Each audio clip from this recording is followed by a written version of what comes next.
खुलुमबाय लोगोफोर माबोरै दं नोंसोर आसा खालामो मोजाङैनो दं होननानै ओमफ्राय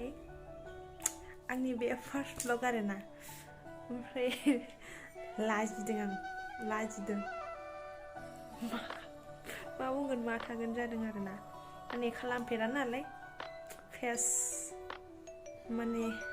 गावखौ लानानै ओंखायनो लाजि मा बुंगोन मा थागोन जायो नोंथांमोना अननानै सापर्ट खालामदो आरो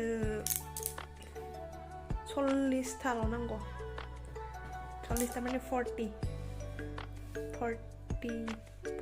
जोंना साबसक्राइब खालामबानो माने 1K जासिगोन आरो 1K जाथारसिगोन अननानै खालामना होदो थाबैनो नोंथांमोननि सापर्ट खालामदोब्रा 1K जाथारसिगोन आरो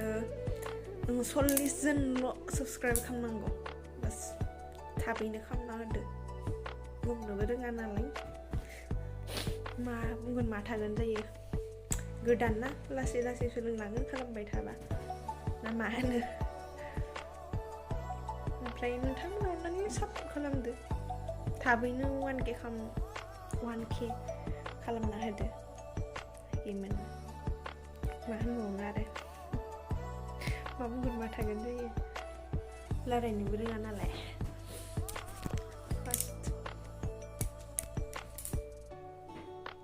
आंनि फार्स्ट ब्लग लोगोफोर नायदो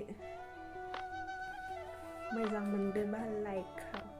साबस्क्राइब खालाम आरो शेयार खालामना होबानो जाबाय